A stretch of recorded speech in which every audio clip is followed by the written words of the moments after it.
Well, it's official. U.S. President Joe Biden has approved an executive order to impose sanctions on the leaders of Myanmar's coup.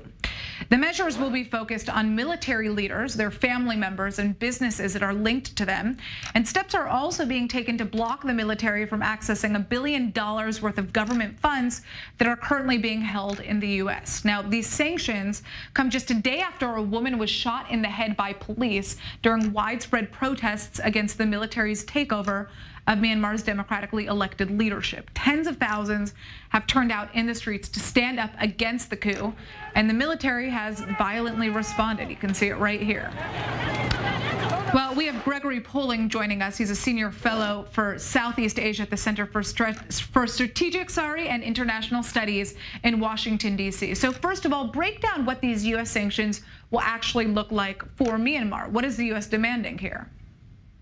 Later this week, we'll get a list, presumably of specific generals in Myanmar, family members, and probably the two big military companies in Myanmar. They won't be able to invest in the U.S. They won't be able to access bank accounts. They won't be able to travel to the U.S. I don't think that's going to mean a whole lot to the generals. They don't intend to move to the U.S. anyway. It could bite with their families. A lot of these generals have handed out some cushy contracts to their kids over the years.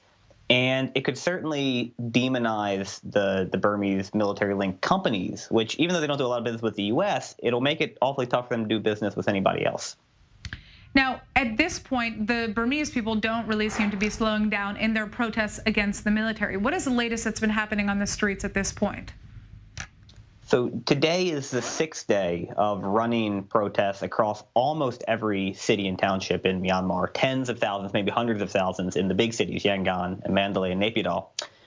So far, the military has not used overt crushing force. They've left the police in charge. The police have mostly used bullying and coercion and water cannons, although they did use live fire 2 days ago and struck a woman who was likely to die.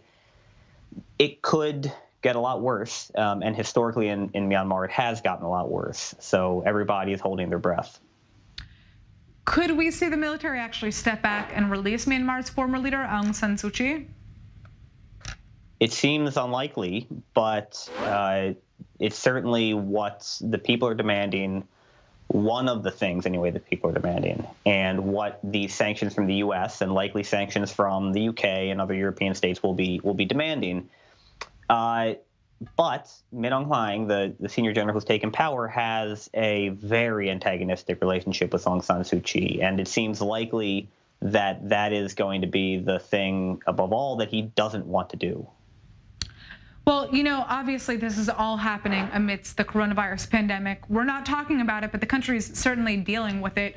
What is the economic situation right now in Myanmar? And could U.S. sanctions devastate the people, especially if, you know, the military or leaders wouldn't have access to the money that is currently being held in the U.S.?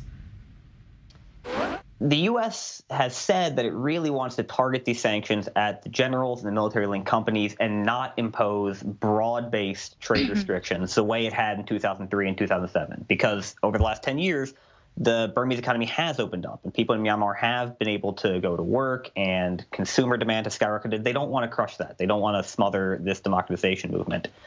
COVID is a big X factor here. Myanmar has had a huge outbreak that it was just getting under control about over the last months, and now its testing regime has collapsed. Nurses across the country are joining in strikes, and nobody's really sure whether or not this is going to leave an opening for COVID to reemerge as a major problem in the country again.